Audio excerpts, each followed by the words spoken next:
Good morning বন্ধুরা, Alam Fatema blog থেকে অনেক অনেক ভালোবাসা শুভেচ্ছা জানিয়ে আজকের ব্লগটি শুরু করছি। আজকের ব্লগে থাকছে ডিম পোস্ট, বাদাম আর রং চা। তাহলে সঙ্গে থাকো বন্ধুরা। পাঁচফোড়ন দিয়ে দিলাম, এটা নিরামিষ রান্না করবো।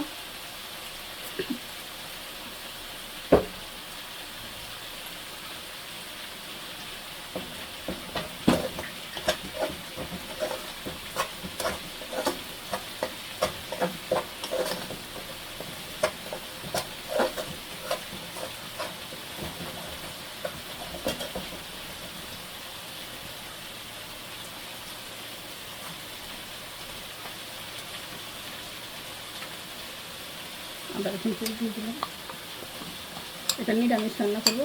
আদা রসুন ধনে গুঁড়া জিরা গুঁড়া,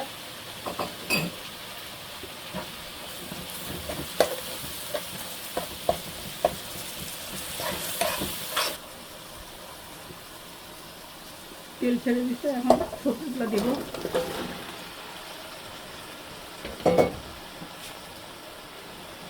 আরও বাকি সবজিগুলো এটা কষানো হলে এটা একটু শক্ত সবজি, এজন্য একটু ওয়েট করবো, পরে ওগুলো দিব। কাঁচামরিচ দিয়েছি, শুকনো মরিচ দেয় নাই।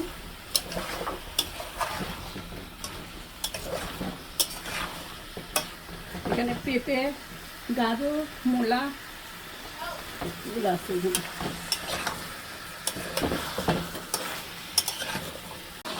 এখানে সিম, বেগুন দিয়ে দিলাম। ফুলকপিটা আরও পরে দিব, নাহলে গলে যায়। এটা কিছুক্ষণ হবে, লাস্টে আমি ফুলকপি দিব। বন্ধুরা, আমি কিছু বড়ি দিব, এই যে বড়িগুলো ভেজে রাখছিলাম এখন দিয়ে দিলাম।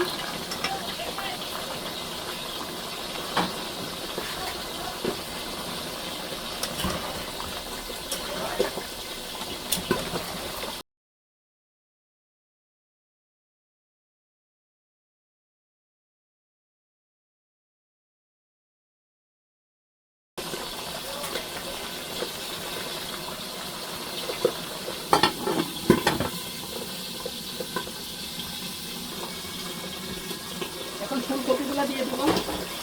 ফুলকপিটা সেঁকে দিলাম, নাহলে গলে একদম মিশে যাবে, এই জন্য ফুলকপিটা সেঁকে দিয়েছি।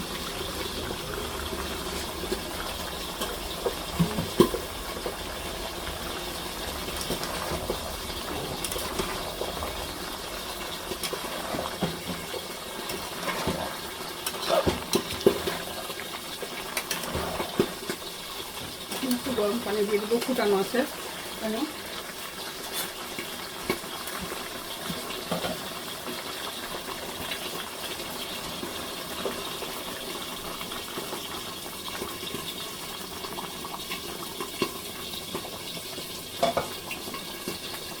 লাস্টে স্পিনাচ শাক রাখছি, এটাও দিব আমি। এটা একটু হোক, তারপর লাস্টে স্পিনাচ শাকটা একটু পরে দেবো। স্পিনাচ শাকটা পানিতে ভালো মিশে লাস্টে শাকটা দিয়ে দেবো।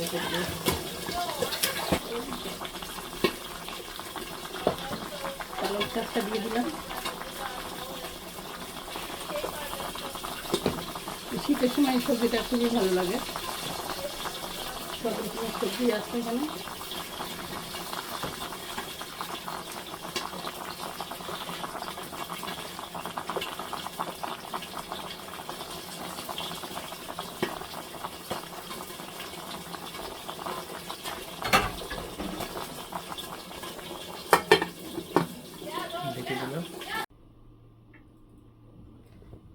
বন্ধুরা, আমি এখন গরুর মাংস রান্না করব, আর সঙ্গে থাকো বন্ধুরা। শুরু করলাম, চুলাটা জ্বালাই দিলাম। এখন পেঁয়াজ দিব প্রথমে। মাংসটা আমি পানি ঝরাই নিছি। এখন এটা গরুর মাংস, পেঁয়াজ দিয়ে দিলাম।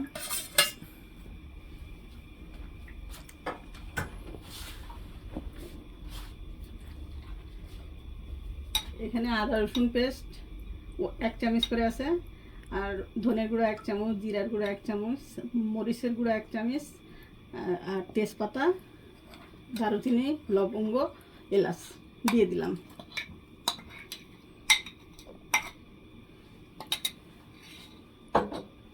এখন লবণটা দিব।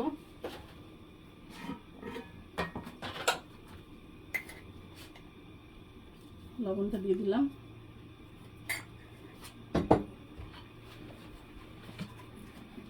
তেলটা দিলাম।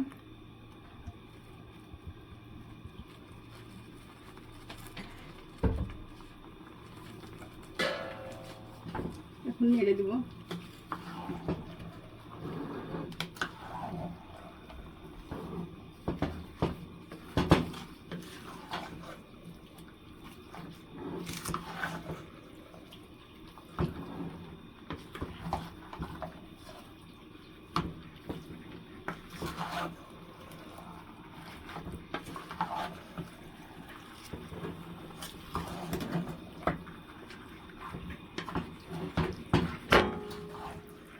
এখন মাংসটা ঢেকে দিব।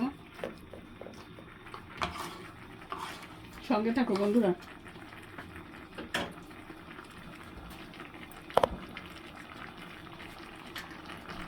মাংসটা মিশে আসছে, কষানো হবে। এই পানিটা শুকিয়ে গেলে কষানো হয়ে যাবে আর কি।